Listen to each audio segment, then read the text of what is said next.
দিন যত যাচ্ছে গাজায় বিমান হামলা ও সামরিক অভিযানের তীব্রতা আরও বেগবান হচ্ছে। রোববার একটি স্কুলে ইসরায়েলি বিমান হামলায় প্রাণ হারান বহু ফিলিস্তিনি, যার মধ্যে একাধিক শিশুসহ আছে সাংবাদিক এবং 2 জন রেড ক্রসের কর্মী। চলছে জাতিগত নিধন।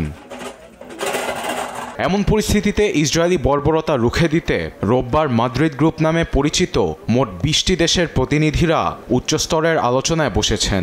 পঞ্চম আনুষ্ঠানিক বৈঠকে প্রতিনিধিত্বকারী দেশ স্পেনের পররাষ্ট্রমন্ত্রী জোজে ম্যানুয়েল আলভারেস তেল আবিবকে কঠোর হুঁশিয়ারি দিয়েছেন।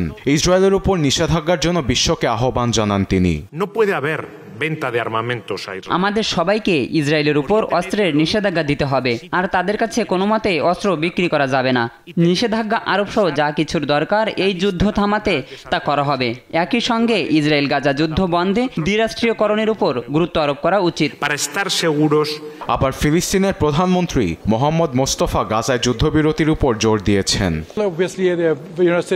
আমরা গাজায় যুদ্ধবিরতি দেখতে চাই, যত তাড়াতাড়ি সম্ভব দখলদারিত্বের অবসান দেখতে চাই। ফিলিস্তিন এবং ইসরায়েল একই সঙ্গে শান্তিতে বাস করলে পুরো অঞ্চলে নিরাপত্তা ও শৃঙ্খলা চলে আসবে। এদিকে রোববার গাজার জনসংযোগ কার্যালয়ের এক বিবৃতিতে বলা হয়, বেসামরিক ও আবাসিক এলাকায় সরাসরি স্থল অভিযান ও দখলদার বাহিনী মোতায়েনে গাজার ৭৭% এলাকা নিয়ন্ত্রণে নিয়েছে ইসরায়েল। এসব এলাকা থেকে ফিলিস্তিনিদের চলে যেতে বলা হয়েছে, নয়তো চালানো হচ্ছে গুলি।